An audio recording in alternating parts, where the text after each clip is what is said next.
Você não vai acreditar na história que eu vou te contar agora. Envolve uma milionária arrogante, uma babá humilde e uma humilhação tão cruel que é difícil até de imaginar. Mas o que essa patroa não sabia é que a vingança viria de um jeito espetacular, e o segredo que viria à tona ia destruir o império dela na frente de todo mundo. Se você, assim como eu, adora uma história onde o jogo vira de forma inacreditável, já deixa o seu like, se inscreve no canal e se prepara, porque a ruína dessa mulher foi simplesmente épica. O som do sapato caro de Sandra ecoa no mármore polido da mansão. Ela desce as escadas lentamente, uma mão deslizando pelo corrimão de aço escovado, o rosto já com uma máscara de desdém antes mesmo de chegar ao primeiro andar. Seus olhos varrem a cozinha ampla e moderna e param na mesa de café da manhã. Tudo está perfeito. O suco de laranja parece brilhar no copo, os pães artesanais repousam numa cesta de vime. Mas Sandra não vê a perfeição, ela caça um defeito.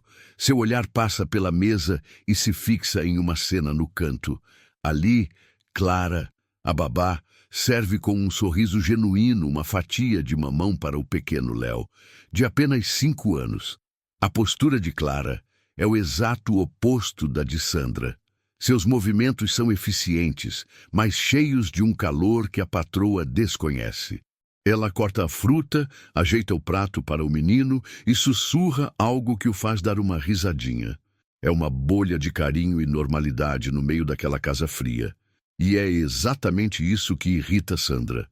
Léo, animado, empurra o prato de lado e levanta orgulhosamente uma folha de papel sulfite. No papel, um desenho de giz de cera. São 2 figuras de palito, uma grande e uma pequena, de mãos dadas sob um sol amarelo e rabiscado. "Olha, Clara, somos nós", ele diz com a voz cheia de alegria.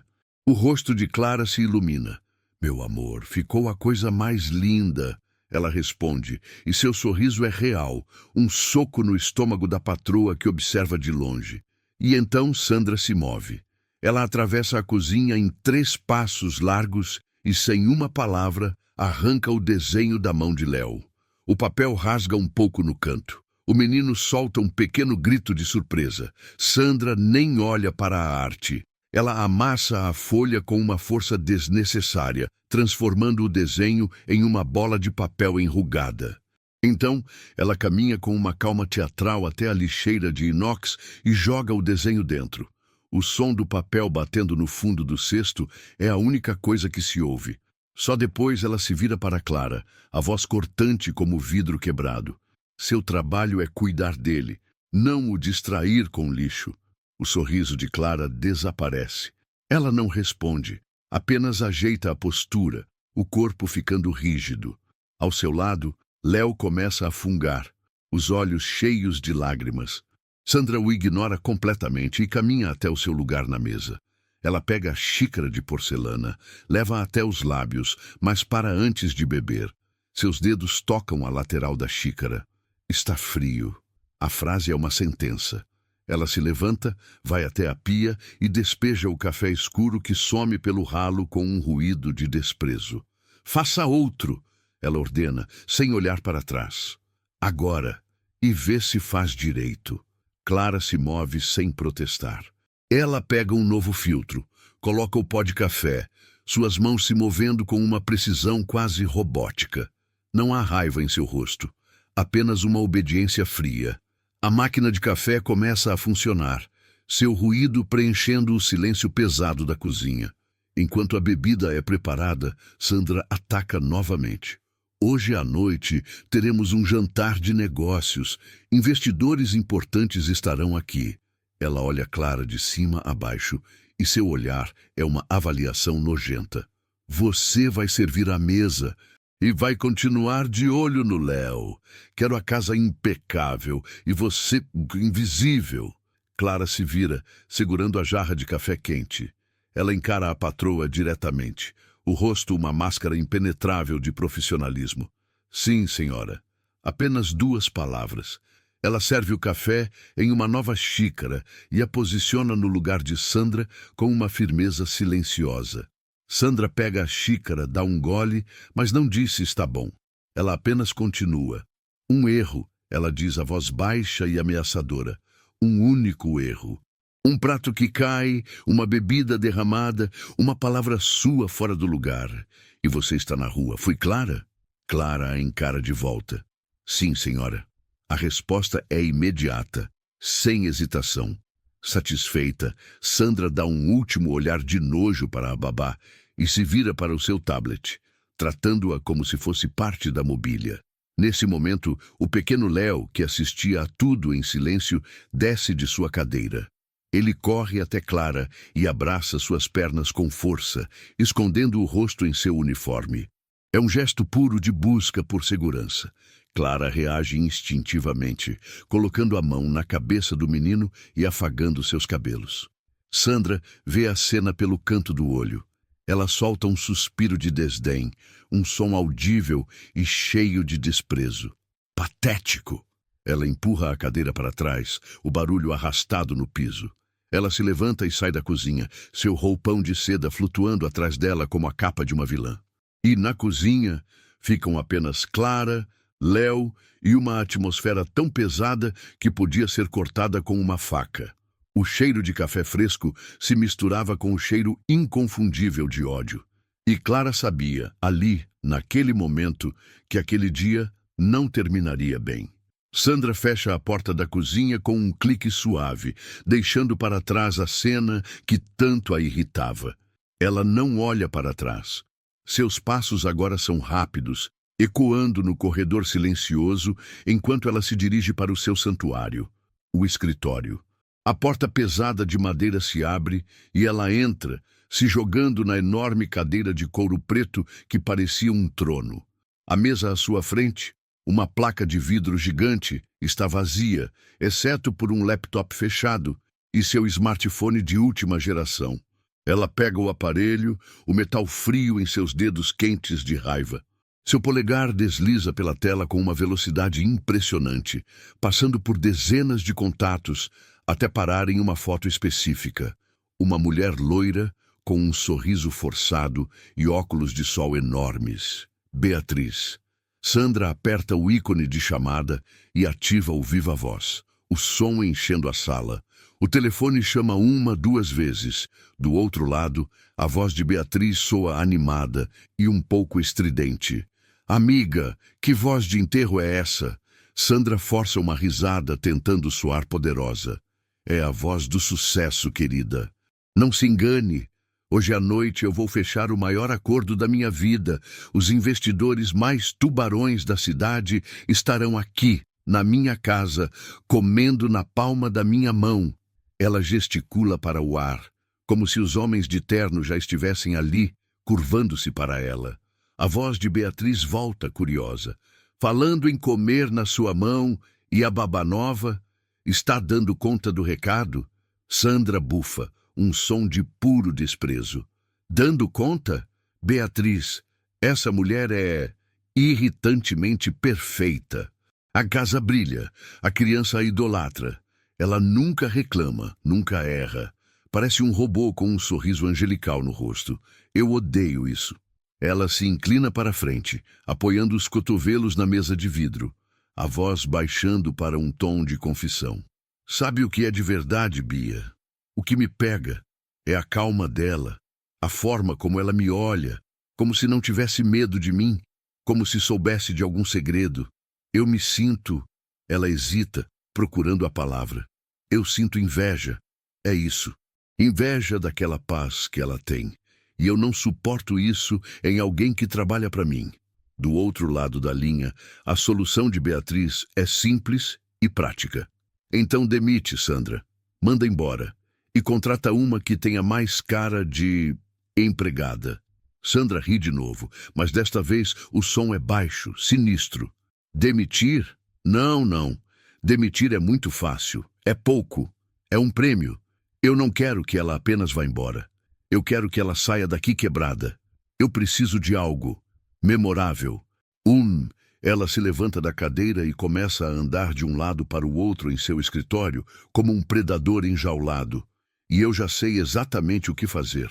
Hoje à noite, na frente de todos. Ela faz uma pausa para criar suspense. No meio do jantar, quando todos estiverem me olhando, eu vou acidentalmente tropeçar e vou derrubar um prato cheio de comida bem nos pés dela. Sandra para de andar e sorri para seu próprio reflexo na janela escura. E então, Bia, eu vou mandar ela comer, do chão, como um animal, na frente de todo mundo. A gargalhada que ela solta em seguida é aguda, vitoriosa, cheia de maldade pura. Imagina a cena. A babá perfeita, a senhorita calma e profissional, de 4 no meu tapete persa, comendo restos. Será uma lição de hierarquia que ela nunca mais vai esquecer. Ela volta para a mesa, a voz agora cheia de urgência. E é aí que você entra, amiga. Eu quero que você grave. Use seu celular. Finja que está mandando uma mensagem, não me importa. Eu quero o rosto dela gravado. Quero a reação dos convidados. Quero ter essa pequena obra de arte para assistir depois. Do outro lado da linha, Beatriz fica em silêncio por um instante. Depois, um assobio baixo. Sandra, você é diabólica.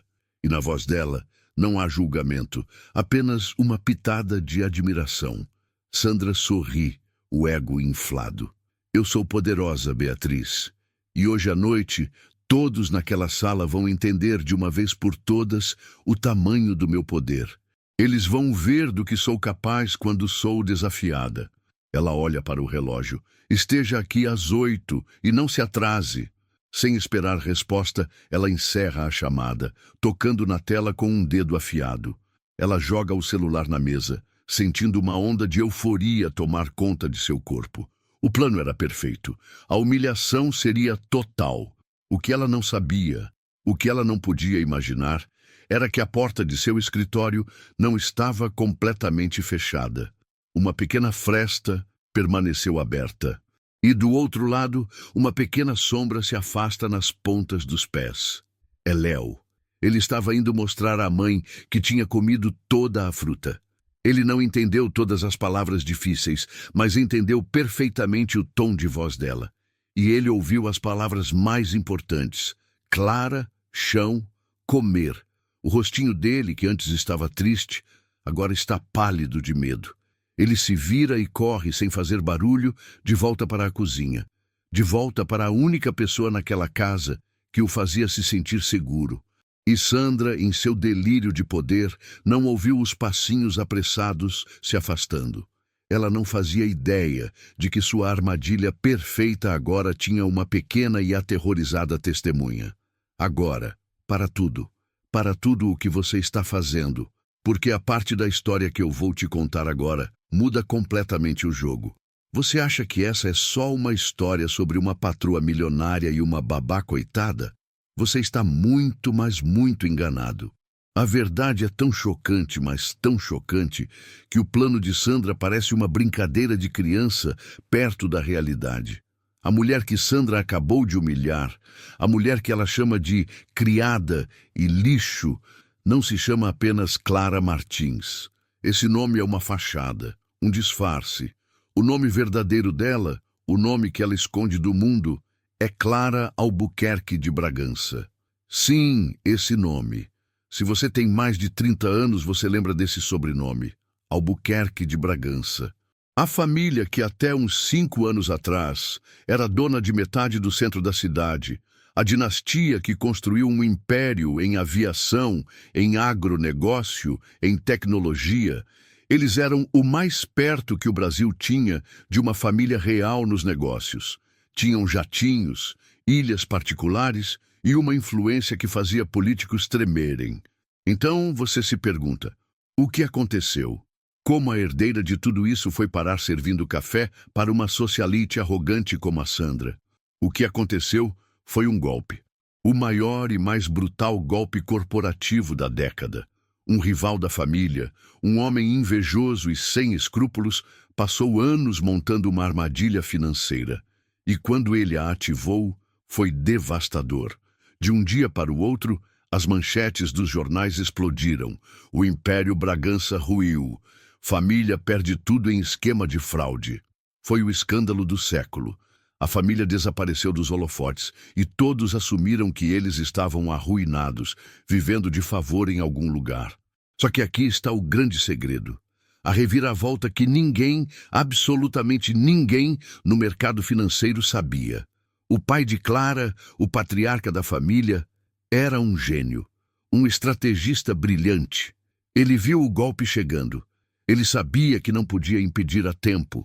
A traição já tinha acontecido dentro de sua própria empresa, mas ele podia se preparar para o depois.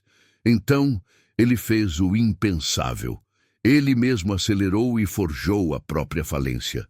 Ele vendeu para o mundo a imagem de que estava completamente quebrado. Ele fez isso para proteger a família de mais ataques e principalmente de ameaças físicas que começaram a surgir. E a fortuna? O dinheiro de verdade? A maior parte dele? O pai de Clara passou meses transferindo secretamente bilhões para contas criptografadas na Suíça, em Singapura, nas Ilhas Cayman. Ele criou um labirinto financeiro tão complexo que nem a CIA conseguiria rastrear. A família não perdeu tudo. A família se escondeu. Eles adotaram novos nomes, novas vidas, esperando a poeira baixar para o momento certo de ressurgir. E a Clara? Por que ela está trabalhando de babá? Foi uma escolha dela. Uma condição que ela impôs ao pai. Ela disse que, para liderar o império no futuro, ela precisava entender o mundo real, o valor do trabalho, a vida sem a proteção do sobrenome. Ela queria sentir na pele como as pessoas de verdade vivem, lutam e sobrevivem. E agora, pausa para você entender o tamanho da ironia que está acontecendo naquela mansão. A fortuna que a família de Clara tem escondida é, no mínimo, 10 vezes maior que todo o patrimônio de Sandra e do marido dela juntos. Sandra se acha rica, mas perto dos Albuquerque de Bragança, ela é uma novata. Mas fica ainda melhor. A empresa que Sandra tanto se orgulha, a base do seu poder? Anos atrás, Sandra tentou fechar uma parceria com uma das subsidiárias do Império Bragança. E ela não foi apenas rejeitada. Ela foi humilhada numa sala de reunião por um dos diretores do pai de Clara, que considerou a proposta dela amadora. Sandra odeia o nome Albuquerque de Bragança com todas as forças, sem fazer a menor ideia de que a herdeira desse império é a mulher que ela planeja fazer comer no chão. E Clara não está totalmente sozinha. O antigo chefe de segurança da família, um homem leal e perigosíssimo chamado Fernando, a monitora à distância.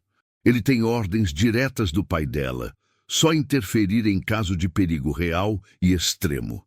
Além disso, Clara carrega consigo um símbolo. Em seu dedo anelar, ela usa o que parece ser um anel de prata simples. Mas não é. É o anel de sinete da família, uma peça de platina com um brasão minúsculo e discreto. Para Sandra, é lixo. Para quem conhece a história, é como usar uma coroa. Clara tem o poder. Ela tem um celular secreto, ela tem o nome, ela tem o dinheiro. Com uma única ligação, ela poderia acionar um batalhão de advogados que esmagaria Sandra como um inseto. Mas ela prometeu ao pai. Prometeu que só usaria esse poder se sua dignidade fosse atacada de uma forma irreparável. E então, enquanto Clara limpa um vaso de cristal na sala de estar, se preparando para o jantar, a luz bate no anel em seu dedo. Ela para por um segundo. Ela sente o metal frio em sua pele e se lembra do desprezo de Sandra no café da manhã. Ela pensa no choro silencioso de Léo. E ela pensa no plano cruel que ela sabe que Sandra tem para aquela noite. E pela primeira vez em anos, Clara olha para o anel e pensa que talvez, só talvez, a situação extrema que seu pai tanto mencionou não seja mais uma possibilidade. Talvez ela já tenha começado. De volta à cozinha, Clara consola o pequeno Léo. O menino não chora mais, mas se agarra à perna dela como se sua vida dependesse disso. Ele a segue pela casa como uma sombra, seus olhinhos assustados sempre voltados para a porta fechada do escritório onde a mãe se trancou. Clara percebe que algo está muito errado. O medo de Léo é palpável. Ela para o que está fazendo, ajoelha-se na frente dele e tenta de novo, a voz suave. Meu anjo, você pode me contar. O que a mamãe disse que te deixou com tanto medo? Léo balança a cabeça, os lábios tremendo. Ele abre a boca, mas nenhum som sai. Ele está apavorado demais para falar. Clara entende. A lealdade e o medo de uma criança são uma prisão. Ela não insiste. A prioridade agora era outra.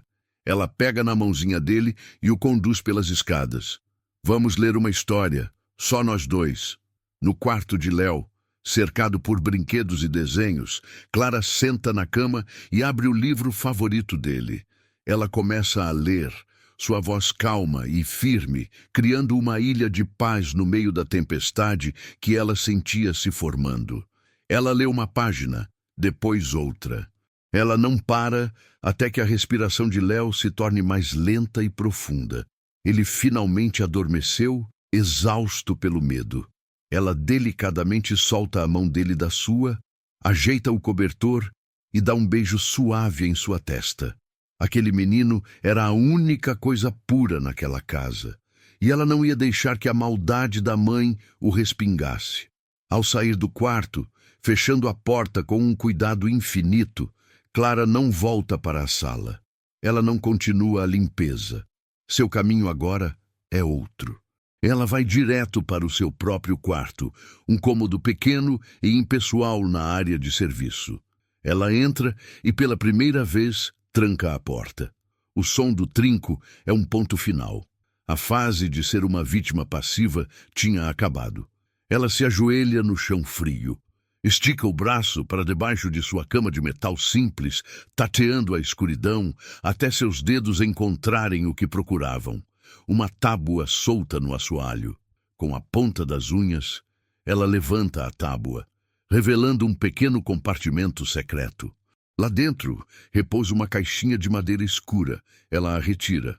A caixa não tem chave. Ela a abre e, aninhado em um veludo vermelho desbotado, está um celular antigo. Um daqueles modelos básicos, pré-smartphone, indestrutível e, o mais importante, irrastreável. Ela liga o aparelho. A tela verde de cristal líquido se acende, um fantasma da tecnologia do passado. Ela navega pelo menu. Há apenas um contato salvo na agenda, sob o nome Anjo da Guarda. Clara respira fundo e aperta o botão de descagem. A chamada é atendida no primeiro toque. Não há um alô. Não há nenhuma saudação. Apenas o silêncio de alguém que está esperando por ordens. Clara leva o telefone à boca. A voz um sussurro rápido e preciso, quase sem emoção.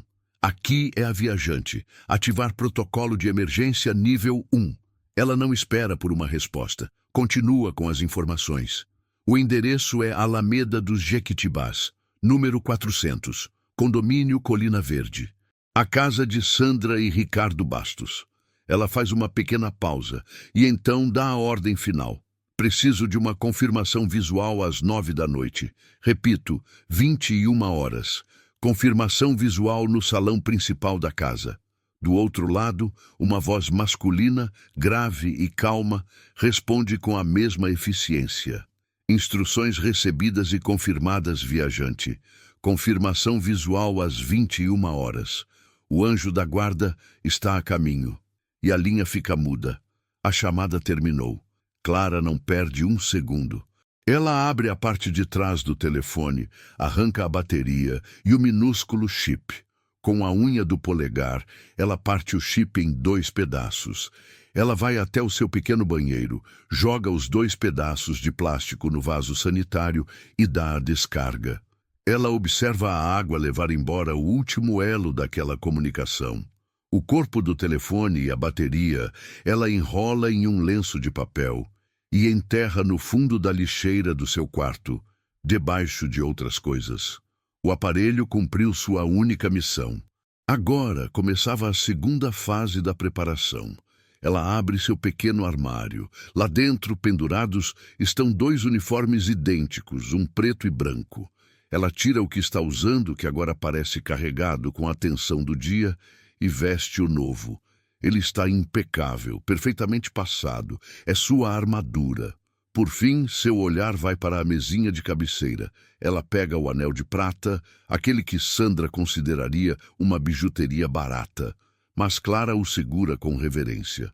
Ela o desliza no dedo anelar da mão direita e o gira deliberadamente para que o brasão minúsculo da família Albuquerque de Bragança, quase invisível a olho nu, fique virado para fora. Não está mais escondido. É uma declaração. Uma armadilha esperando o momento certo para ser notada pela pessoa certa. Ela se olha no pequeno espelho na parede. Seu rosto está calmo. Seus olhos, no entanto, queimam com uma determinação fria. A babá Clara Martins não estava mais ali. Em seu lugar estava a herdeira, se preparando para a guerra. Ela destranca a porta e sai do quarto. Ela está pronta para o jantar. Às 8 em ponto, a campainha toca. O som é nítido, cortando o silêncio tenso da mansão. É o primeiro convidado.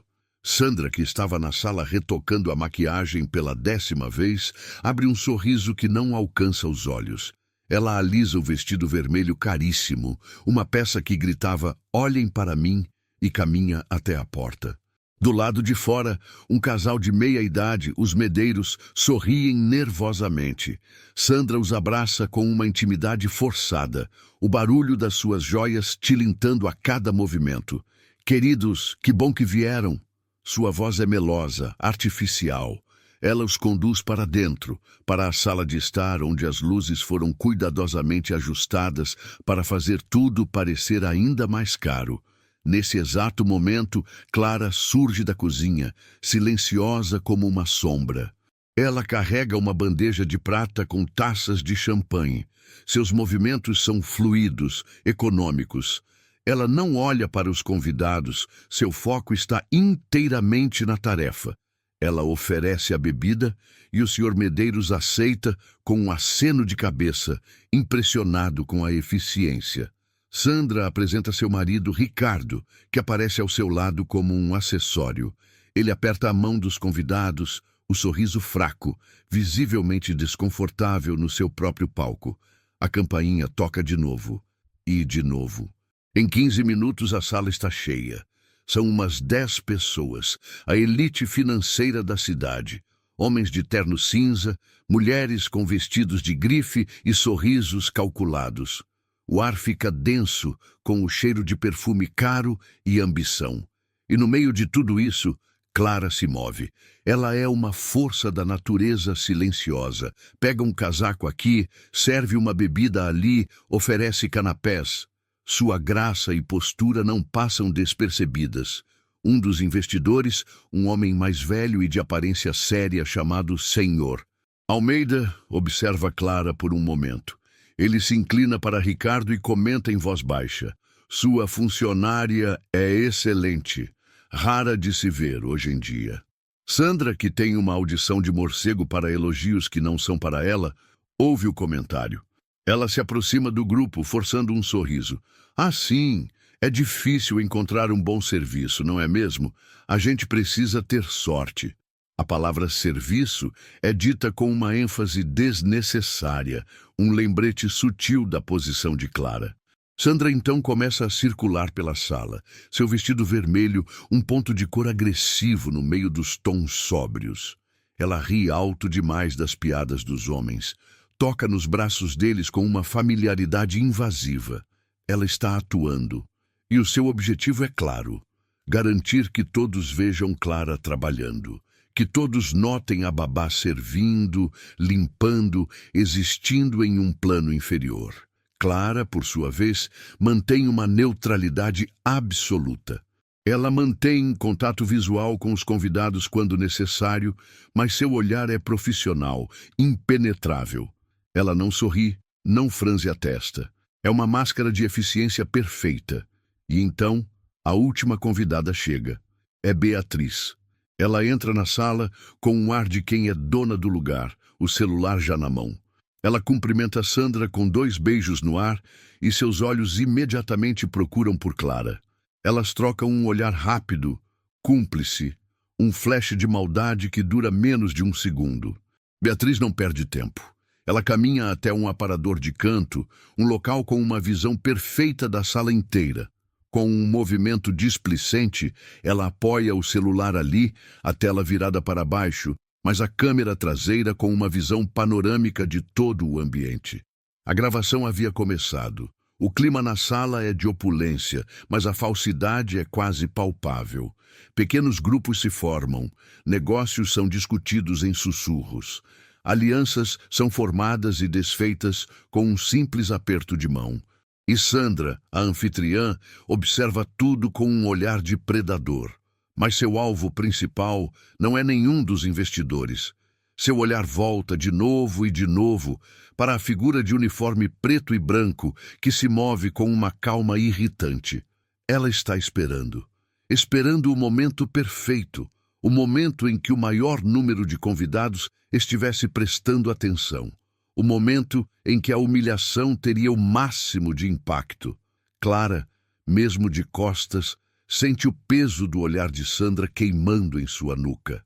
Ela sente a tensão no ar, a eletricidade estática que precede uma tempestade, mas seu rosto não muda, suas mãos não tremem enquanto ela recolhe uma taça vazia. Ela está pronta. Ela sabe o que está por vir.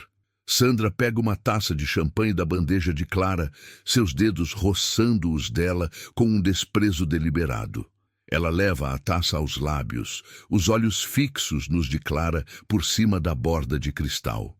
E então ela sorri, um sorriso pequeno, cruel, que não chega aos olhos.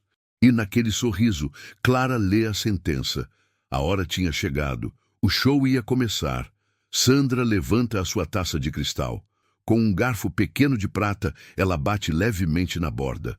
O som é agudo, cristalino, e corta as conversas paralelas como uma faca. Um a um, os casais se calam.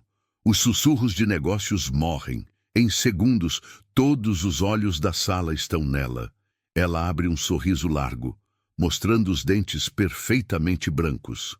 Amigos, se me dão licença, um brinde. Porque ela começa um discurso ensaiado.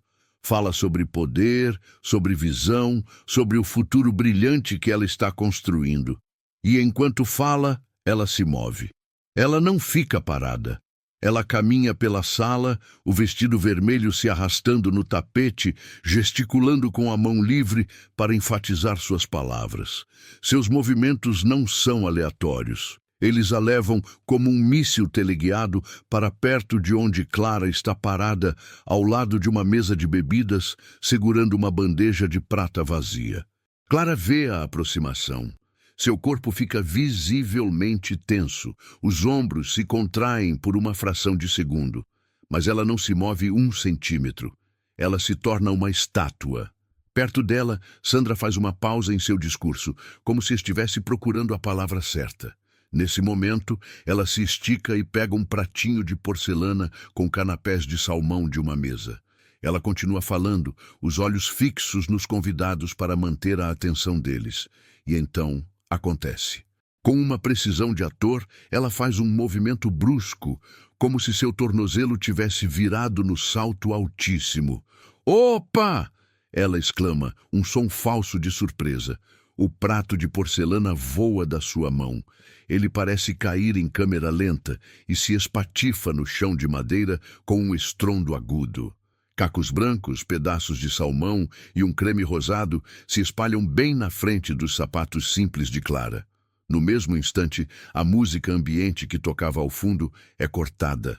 O silêncio que cai na sala é absoluto, pesado, como um cobertor. Todos prenderam a respiração. O sorriso de Sandra some, trocado por uma máscara de fúria. Ela se vira e aponta um dedo acusador para Clara, a voz soando como um chicote. Olha o que você fez. Ficou aí parada no meu caminho. Sua incompetente. A acusação é tão bizarra, tão claramente forjada, que alguns convidados trocam olhares confusos e desconfortáveis.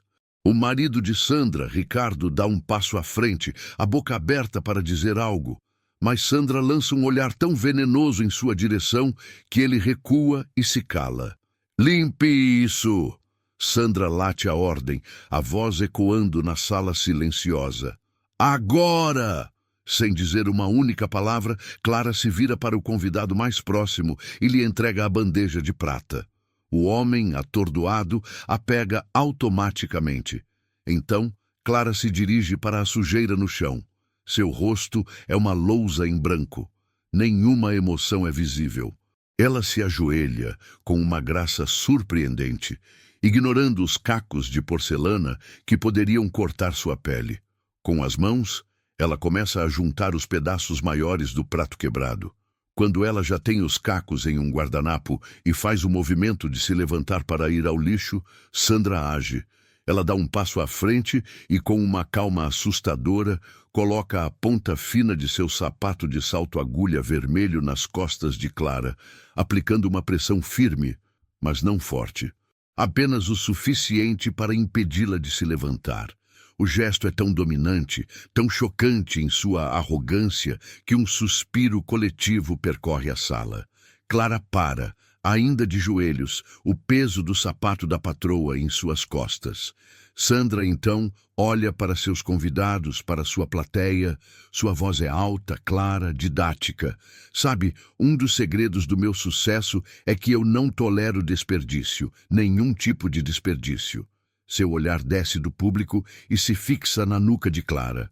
E então ela profere as palavras, saboreando cada sílaba. A comida não deve ser desperdiçada. Coma!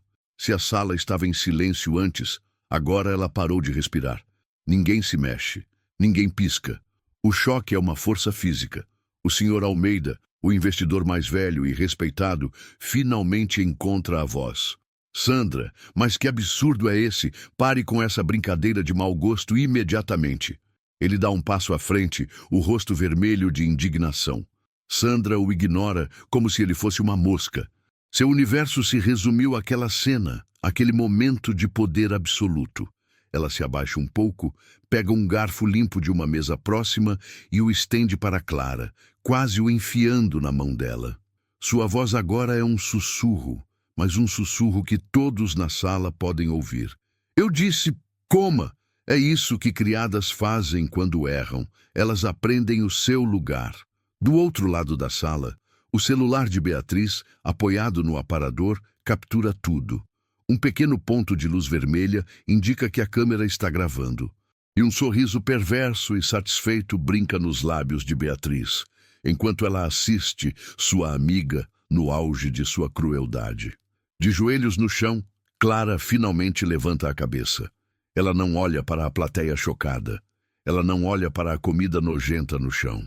Ela olha diretamente para os olhos de Sandra, e no fundo dos olhos de Clara não há medo, não há lágrimas, não há humilhação. Há uma calma de aço, um brilho frio e cortante de uma decisão final que foi tomada e selada naquele exato instante. E então, para o espanto de todos, Clara estende a mão e pega o garfo que Sandra lhe oferece. Ela aceita a arma, ela aceita o jogo, e Sandra sorri, um sorriso triunfante, acreditando em sua arrogância que tinha finalmente vencido. Mas ela não podia estar mais enganada. Clara segura o garfo de prata. Seus dedos estão firmes ao redor do metal frio. A ponta do garfo está a meros centímetros da mistura nojenta de comida e cacos de porcelana no chão. Sandra a observa de cima, um sorriso de pura vitória se espalhando lentamente por seu rosto. Ela conseguiu. A sala inteira está em um silêncio sepulcral, uma plateia cativa para o seu show de poder. O ar está tão parado que se pode ouvir o zumbido elétrico das lâmpadas do lustre. E nesse exato instante, no ápice da tensão, o silêncio não é apenas quebrado. Ele é estilhaçado, rasgado por um grito agudo, infantil e cheio de dor que vem do alto da escadaria. Não, não!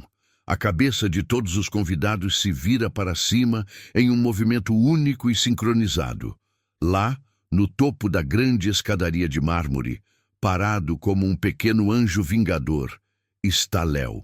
Ele está em seu pijama de dinossauros, o rosto vermelho e completamente encharcado de lágrimas, os pequenos punhos cerrados ao lado do corpo. Ele respira fundo e grita de novo, a voz de criança carregada com uma fúria que ninguém ali jamais imaginou que ele possuísse. Deixa a Clara em paz. A cena congela. O rosto de Sandra se contorce em uma máscara de ódio puro. Seu momento perfeito, sua humilhação cuidadosamente orquestrada, seu triunfo, tudo arruinado pela aparição do seu próprio filho. Sua voz sai como um sibilo venenoso, baixa e ameaçadora. Léo, volte para o seu quarto, agora! Mas pela primeira vez na sua curta vida, Léo não obedece à ordem da mãe. O medo da cena que ele viu foi maior que o medo dela. Ele desce as escadas correndo, seus pés descalços, batendo nos degraus frios, o som ecoando pela sala silenciosa. Ele não para quando chega ao final. Ele corre para o meio do círculo de convidados chocados e para, bem na frente da mãe. Ele levanta um dedo trêmulo e aponta diretamente para o rosto dela. Você é má, ele soluça, a voz embargada pelo choro, mais alta o suficiente para que todos ouçam. Você é muito má, eu ouvi você no telefone. Você falou para tia Beatriz que ia fazer isso com a Clara. Você planejou tudo. A acusação cai na sala como uma pedra em um lago. A ficha cai para todos os convidados ao mesmo tempo. Aquilo não era um surto de raiva da patroa. Não era uma brincadeira de mau gosto. Era um ato de crueldade premeditado. Os olhares que se voltam para Sandra agora não são mais de choque, mas de repulsa. Sandra fica pálida. A cor some de seu rosto. Isso não é verdade, seu mentiroso. Ela começa a dizer, tentando ir até ele, mas Léo se afasta e seu dedo acusador muda de alvo. Ele agora aponta para um dos investidores, um homem chamado Barreto, que ostentava um terno caro e um ar de superioridade, e que até aquele momento assistia à humilhação de Clara com um sorrisinho de escárnio. E você? Léo grita para ele. A mamãe disse que você está falido, que a sua empresa não vale mais nada e que ela só te convidou aqui hoje para todo mundo rir de você quando você não estivesse olhando. O Sr. Barreto congela. O sorriso de escárnio em seu rosto se desfaz e é substituído por uma expressão de choque e fúria. A humilhação, como um bumerangue, voou pela sala e o atingiu em cheio na cara. Ele fica branco como papel. Sandra, em pânico, finalmente consegue alcançar Léo. Ela agarra o bracinho dele com uma força desproporcional. Cale a boca, Léo! Cale essa boca agora! Ela rosna entre os dentes. Mas o menino, movido por uma adrenalina de medo e justiça, se solta dela com um puxão violento. E então ele grita a última e mais devastadora verdade. Uma verdade que ele não ouviu no telefone, mas que ele ouviu em inúmeras brigas e discussões dos pais a portas fechadas. Ele se vira e aponta para o próprio pai, Ricardo, que estava paralisado como uma estátua perto da lareira, apenas observando o desastre. Ela roubou o projeto do papai, Léo berra, com toda a força de seus pulmões. O projeto do acordo é dele. Ela roubou tudo dele. O tempo para. Se a sala estava silenciosa antes, agora o universo parece ter prendido a respiração. Todos os olhares que estavam em Léo e Sandra agora se viram como um só para Ricardo, o marido, o acessório, o homem que vivia na sombra da esposa. E Ricardo não nega, ele não fala nada, ele não se move, ele apenas encara o filho, e seu rosto é uma tela de sentimentos em guerra, o pânico absoluto de ser exposto, a vergonha profunda de sua própria covardia. Mas por baixo de tudo isso, visível para quem quisesse ver, havia um brilho inegável de alívio. A mentira que o sufocava há anos tinha finalmente vindo à tona. E não foi ele quem teve que contá-la. O castelo de cartas de Sandra tinha acabado de ser derrubado, e a carta final foi jogada pelo seu próprio filho. Por um segundo inteiro, Ninguém se mexe. É o tipo de silêncio que se forma no epicentro de uma explosão. E então, a onda de choque atinge a todos. Um murmúrio baixo começa perto da lareira e se espalha pela sala como um incêndio. As pessoas não estão mais olhando para Clara no chão. Elas estão olhando para Sandra, para seu marido Ricardo e para o furioso Sr. Barreto. O foco da humilhação mudou de alvo com uma velocidade brutal. O Sr. Barreto, um homem cujo ego era maior que sua conta bancária, é o primeiro a reagir. Seu rosto passa do branco pálido para um roxo de fúria. Ele dá um passo largo na direção de Sandra, o corpo tremendo. Sua voz não é um grito, é um rosnado baixo e perigoso que corta o ar. Sua víbora, você me fez de palhaço na sua própria casa? Ele aponta um dedo trêmulo para ela. Você vai me pagar por isso. Ah, se vai. Eu vou te destruir. Sandra recua pela primeira vez na noite, com medo. Todos os olhares, então, se voltam para Ricardo, o marido. Eles esperam uma negação, uma defesa da esposa, qualquer coisa. Mas Ricardo está quebrado. Ele olha para o chão, para suas próprias mãos, para um ponto qualquer na parede. Ele não consegue encarar ninguém. Sua linguagem corporal é uma confissão em letras garrafais. O silêncio dele é mais ensurdecedor que qualquer grito. E então, o movimento começa. É sutil no início. O casal Medeiros dá um passo para trás. Outro convidado se vira de lado, fingindo olhar para um quadro. As pessoas, como se tivessem um instinto coletivo de se afastar do perigo, começam a se mover para longe de Sandra.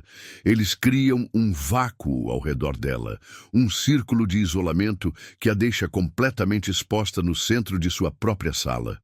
Do outro lado, Beatriz, a amiga leal, age com a rapidez de um rato abandonando um navio que afunda. Ela corre até o aparador e arranca seu celular de lá. O sorriso de escárnio sumiu, trocado por uma máscara de pânico. Ela aperta um botão e para a gravação. Ela enfia o celular na bolsa e começa a se misturar com o grupo de convidados mais distante, tentando desesperadamente se tornar invisível. Ela não queria nenhuma prova que a ligasse àquele desastre. Em meio a esse caos crescente, Clara finalmente se move. A humilhação que ela sofreu, a comida no chão, o sapato em suas costas. Tudo isso parece ter acontecido em outra vida, apagado pelo escândalo muito maior que acabara de explodir. Ela solta o garfo de prata que cai no tapete com um baque surdo e solitário. E ela se levanta. Ela não se levanta como uma criada humilhada. Ela se ergue com uma postura reta, a cabeça erguida, a dignidade intacta. Léo, que estava paralisado no meio da sala, a vê como seu único porto seguro e corre para os braços dela. Clara o envolve em um abraço protetor, virando o rostinho dele para seu ombro, para protegê-lo da cena horrível que ele mesmo tinha detonado. O Sr. Almeida, o investidor mais velho, o único que tentou intervir antes, agora olha para Sandra com um desprezo tão frio, tão absoluto, que é quase uma violência. Ele a ignora completamente, como se ela fosse um objeto sem importância, e caminha com passos firmes e decididos até Ricardo.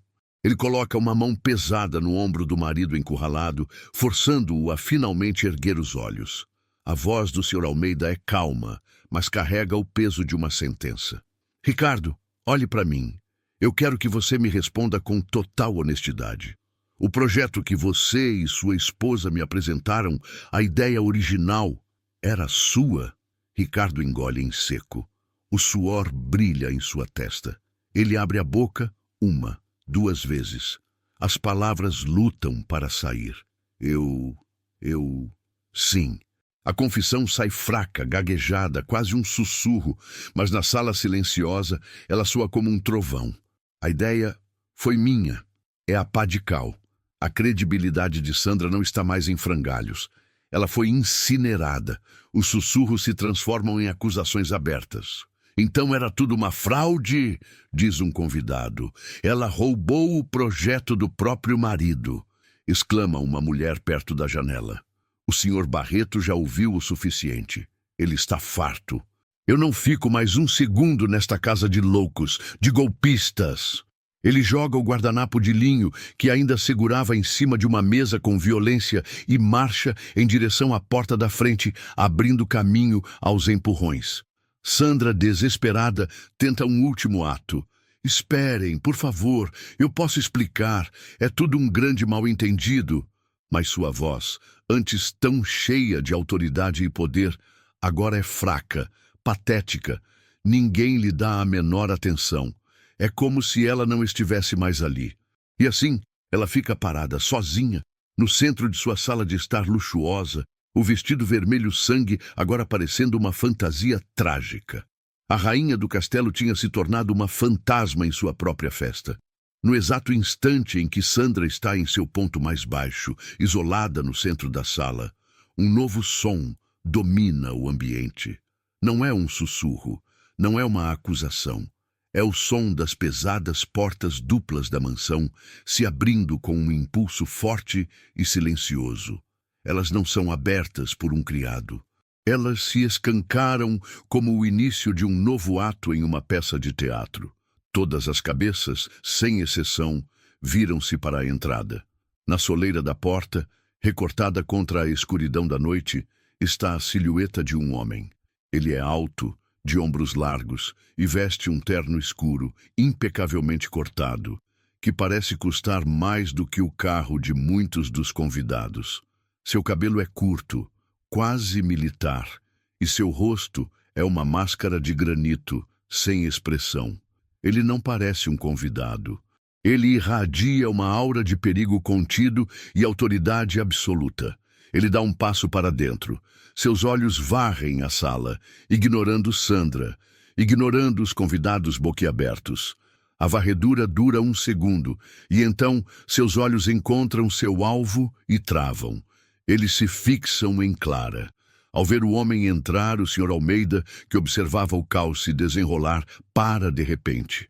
Um lampejo de reconhecimento cruza seu rosto, seguido por uma onda de compreensão. Então, pela primeira vez na noite, um sorriso pequeno, quase imperceptível, se forma em seus lábios. Ele sabia quem era aquele homem, e agora ele entendia tudo. O homem de terno, que todos depois saberiam se chamar Fernando, começa a caminhar. Ele atravessa a sala com passos silenciosos, mas que parecem fazer o chão tremer. A multidão de convidados recua instintivamente, abrindo um caminho para ele como se ele fosse da realeza. Ele não para até estar a um passo de distância de Clara, que ainda segura o pequeno Léo em seus braços. E então, Fernando faz algo que quebra a lógica de todos na sala. Este homem poderoso, intimidador, inclina a cabeça para a frente em um arco curto e formal. Um gesto de respeito, um gesto de um subordinado para seu superior. Sua voz, quando fala, é baixa e grave, mas projeta-se com uma clareza impressionante por toda a sala silenciosa. Senhorita Albuquerque de Bragança. Seu pai foi informado da situação. O protocolo de emergência foi ativado. O carro está à sua espera. O nome, o sobrenome, Albuquerque de Bragança. Ele paira no ar por um segundo, pesado, impossível, e então ele explode na mente de cada pessoa presente. O nome mais famoso, mais poderoso e supostamente mais arruinado da história recente do país. Sandra, que estava pálida, agora parece ter visto um fantasma. Sua boca se abre, mas nenhum som sai. Seu cérebro tenta conectar a imagem de sua babá com aquele nome lendário, e a equação simplesmente não fecha. É impossível, é um delírio. Vendo a confusão paralisante nos rostos dos outros convidados, o Sr. Almeida decide assumir o papel de mestre de cerimônias daquela nova e chocante realidade. Ele se vira para o grupo, a voz firme e cheia de uma autoridade recém-descoberta. Para aqueles que são muito jovens para lembrar, ou que têm a memória curta, permitam-me esclarecer. Ele faz uma pausa dramática. Esta mulher é Clara Albuquerque de Bragança, a herdeira do Império Bragança. Ele então aponta para a mão de Clara, que afaga as costas do pequeno Léo. E se ainda duvidam, olhem para o anel em seu dedo. É o sinete da família, inconfundível. A ficha cai. É uma onda de choque coletiva. De repente, tudo faz sentido. A elegância natural, a calma sob a mais extrema pressão, a postura que nunca se curvou, a dignidade inata. Não era a mansidão de uma criada. Era a compostura de uma rainha disfarçada. Beatriz, a amiga traidora, que tentava se esconder perto de um bar, fica tão chocada que o celular, que ela segurava com a mão trêmula e suada, escorrega por entre seus dedos. O aparelho cai no chão de madeira e a tela se estilhaça com um barulho seco e definitivo, um som que parece selar o fim daquela noite. E Sandra, finalmente, consegue olhar para Clara de novo. Mas ela não vê mais a sua babá. Ela vê um gigante. Ela vê a herdeira da família, que ela mais invejava e odiava em segredo. Ela vê a mulher de uma dinastia, a qual ela um dia implorou por uma parceria e foi friamente rejeitada. A humilhação que ela planejou se inverteu com uma força cósmica. Ela tentou fazer uma princesa comer no chão. A estupidez, a loucura, a total falta de noção de suas ações desabam sobre ela como uma avalanche. Clara, parecendo ser a única pessoa calma na sala, afasta gentilmente o rosto de Léo de seu ombro. Ela olha não para Sandra, mas para Ricardo, o pai do menino. E pela primeira vez naquela noite, Ricardo parece encontrar dentro de si uma centelha de coragem. Ele dá um passo à frente, afastando-se da sombra da esposa. Clara lhe entrega o filho. Cuide do seu filho, Ricardo. Não é um pedido, é uma ordem. E Ricardo, pela primeira vez, age como um pai. Ele acena com a cabeça, pega seu filho no colo e o abraça com força, como se o mundo estivesse acabando. Um pequeno ato. Mas um ato que mostrava que a transferência de poder naquela casa estava completa. A atmosfera na sala mudou de forma tão completa que era quase física. O choque deu lugar a um sentimento de admiração que se espalhava como uma onda. Os mesmos convidados que minutos antes olhavam para Clara com uma mistura de pena e desconforto, agora a encaravam com um respeito quase reverencial. Eles não viam mais uma babá. Viam uma lenda viva, a herdeira de um império que todos pensavam estar morto. Uma mulher que suportou a mais vil das humilhações com a calma de uma estoica. O Sr. Barreto, o homem que foi chamado de falido e que estava marchando para fora da casa, para com a mão na maçaneta. Ele se vira. Ele olha para a figura de Clara, depois para Sandra, que parece encolher a cada segundo. Uma nova compreensão cruza seu rosto. Ele não sente mais raiva de Sandra. Ele sente pena de sua estupidez. Ele olha para Clara com um respeito genuíno, o tipo que ele reservava para os poucos titãs de negócios que ele realmente admirava. Ele acena com a cabeça para ela, um pedido de desculpas silencioso. E então sai, não mais com raiva, mas com uma nova perspectiva sobre o que é o verdadeiro poder. A esposa do Sr. Medeiros, a primeira a chegar, ganha coragem e se aproxima timidamente de Clara. Senhorita Albuquerque de Bragança, por favor, me perdoe. Eu deveria ter dito alguma coisa. O que minha marido e eu testemunhamos foi monstruoso. Logo em seguida, outro investidor se junta a ela. Todos nós deveríamos ter dito nossas sinceras desculpas. Eles esperam uma palavra de consolo, um gesto de absolvição. Eles não recebem nada. Clara os encara, o rosto uma máscara impenetrável. Ela não suaviza a expressão. Ela simplesmente oferece um aceno de cabeça curto, frio e final. Um gesto que não dizia, está tudo bem, mas sim, suas desculpas são irrelevantes e chegaram tarde demais. Ela se vira dispensando-os, sua atenção já focada em sua saída. Com a admiração por Clara crescendo, todo o desprezo contido na sala se solta e se foca como um laser em um único ponto. Sandra. Ela recua um passo, depois outro, como se o peso daqueles olhares fosse uma força física. Ela está sozinha, uma ilha de vergonha em seu próprio mar de luxo. O senhor Almeida, o decano dos investidores, se aproxima dela. Ele não grita, ele não a insulta, ele a executa com a polidez de um carrasco. Sandra. A voz dele é calma, mas cada palavra é uma lâmina de gelo. Qualquer conversa, qualquer possibilidade de negócio entre as minhas empresas e as de seu marido está permanentemente encerrada a partir desta noite.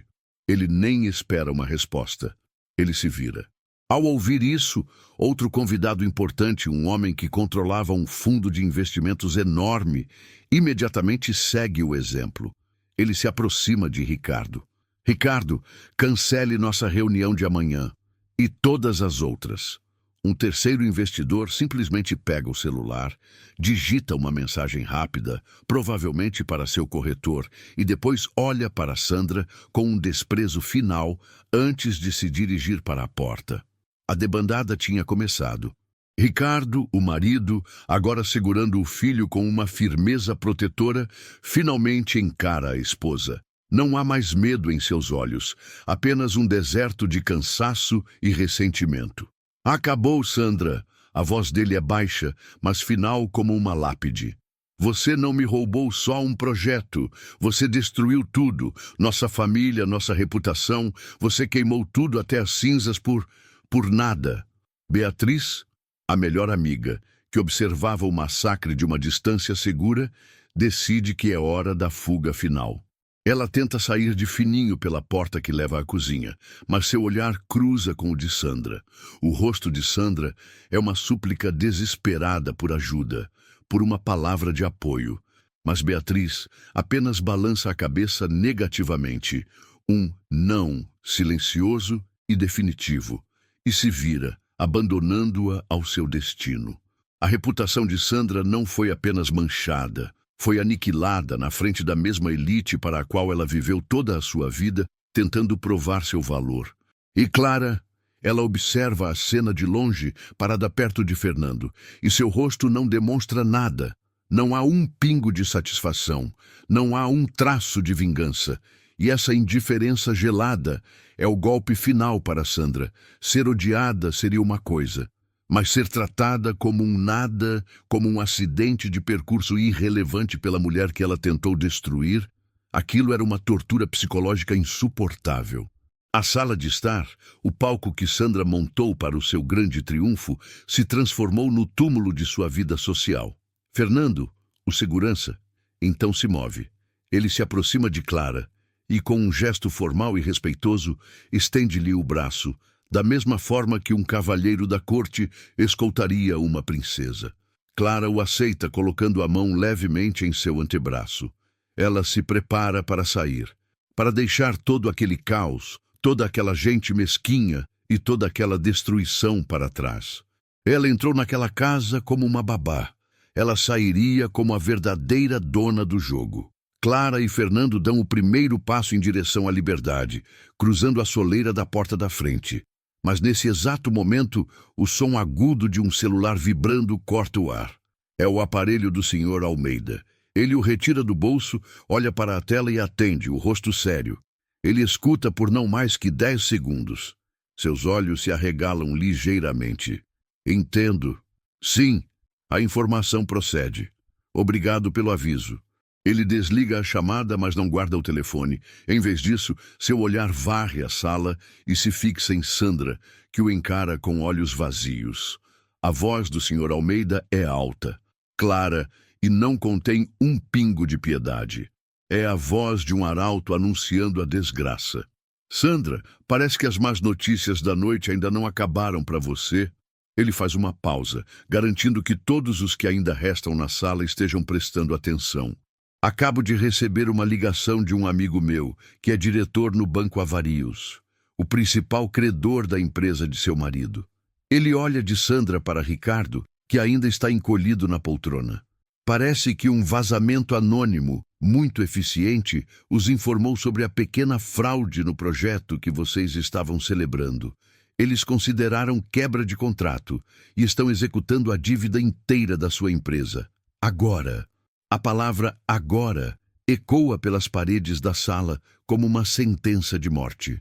Ricardo solta um gemido baixo, um som gutural de pura agonia. As últimas forças que ele tinha se esvaem, suas pernas cedem completamente e ele desaba na poltrona, enterrando o rosto nas mãos, o corpo sacudindo em soluços silenciosos. A ruína financeira não era mais uma ameaça, era um fato.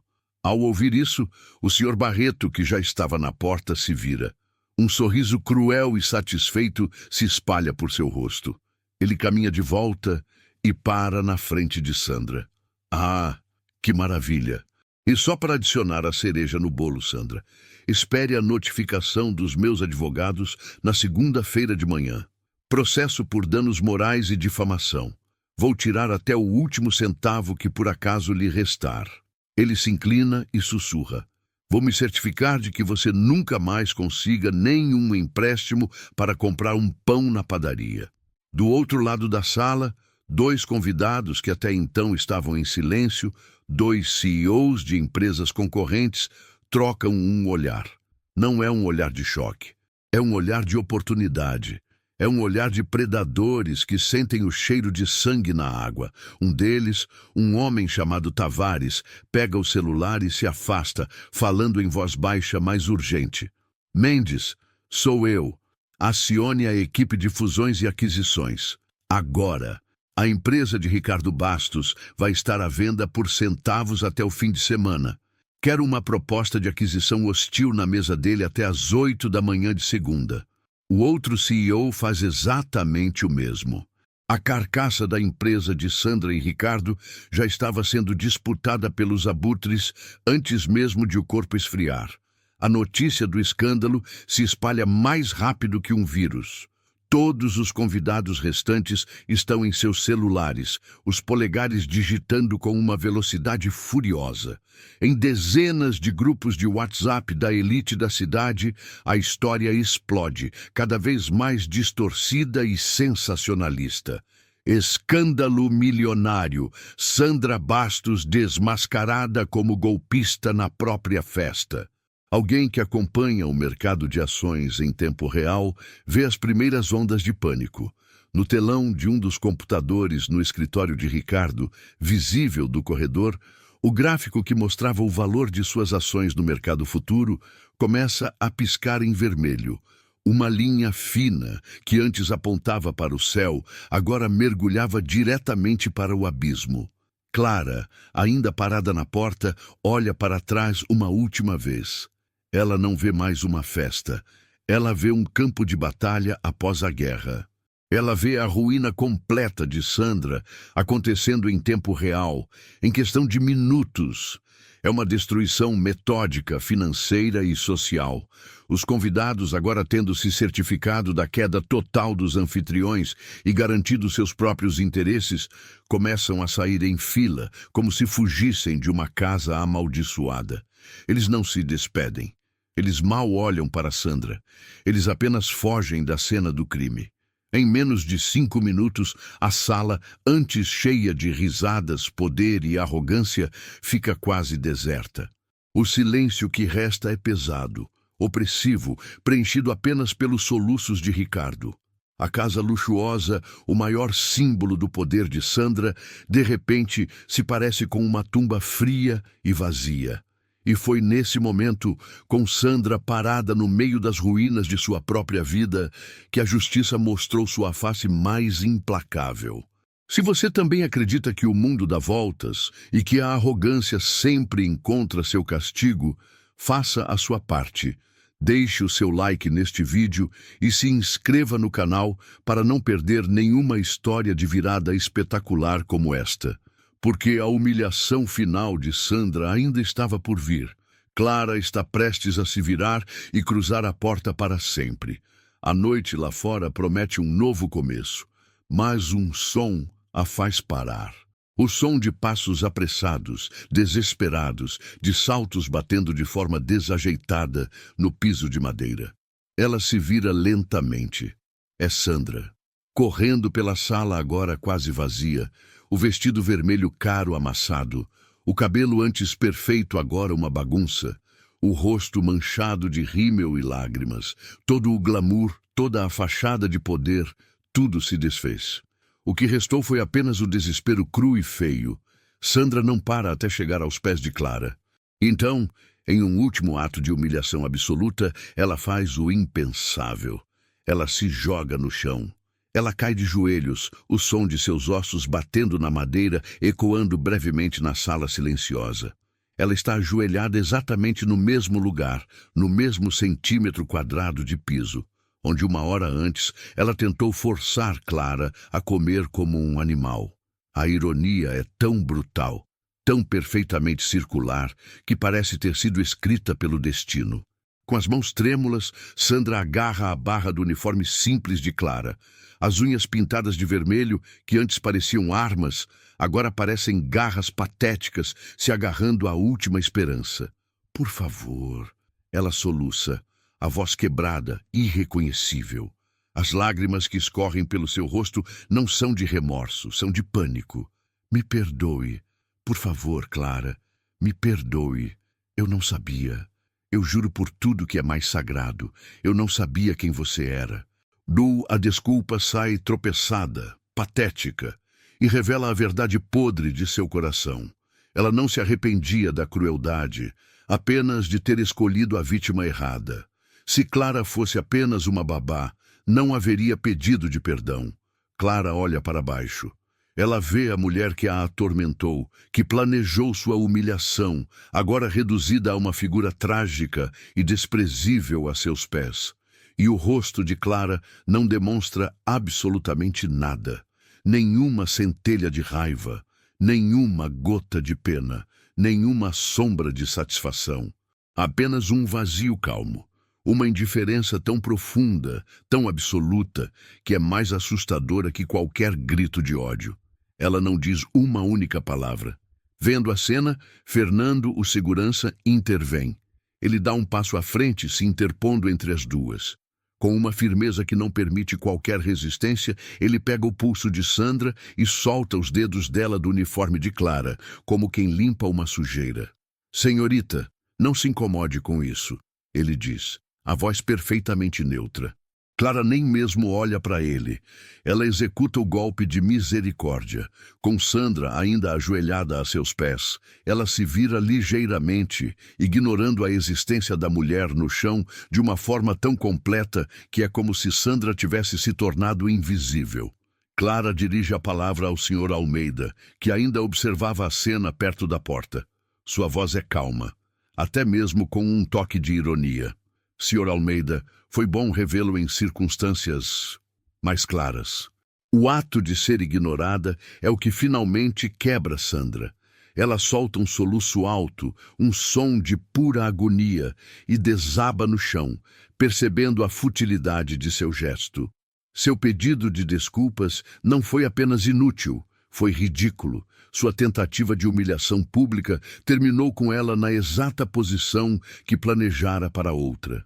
Mas ao contrário de Clara, que manteve sua dignidade sob ataque, Sandra, em sua súplica, aniquilou a própria. A indiferença de Clara foi a vitória moral absoluta. Ela não precisou se vingar. Ela simplesmente apagou Sandra de sua realidade. Do outro lado da sala, Ricardo observa a cena. Ele vê a esposa no chão, implorando, e ele não move um músculo para ajudá-la. Ele apenas assiste, o rosto uma máscara de exaustão, como se olhasse para uma estranha. Os poucos e curiosos convidados que restaram testemunham essa inversão final e total de papéis. A babá de pé, impassível, poderosa. A patroa no chão, destruída, insignificante.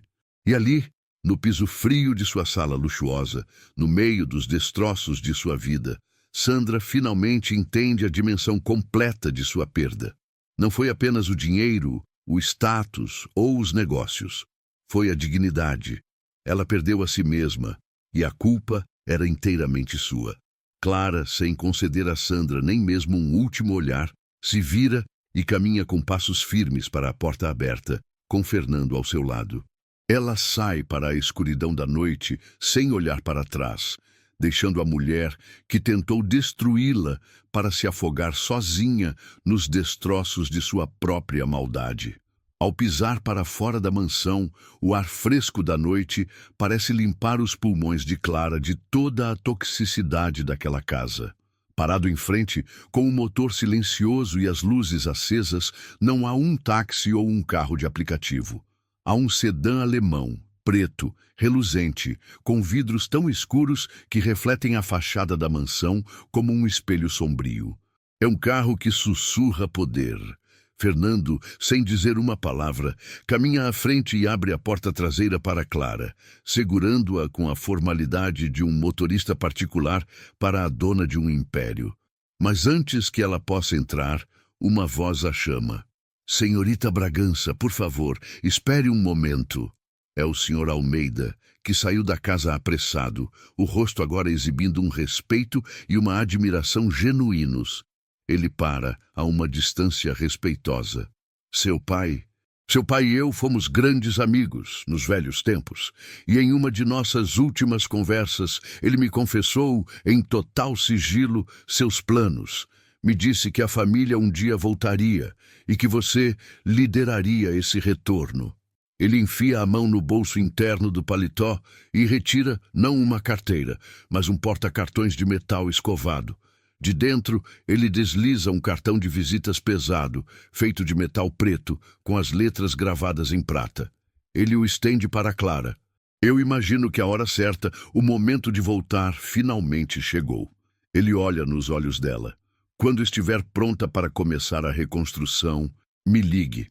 Eu faço questão de ser o seu primeiro sócio e investidor. Clara pega o cartão. O metal é frio e sólido em sua mão.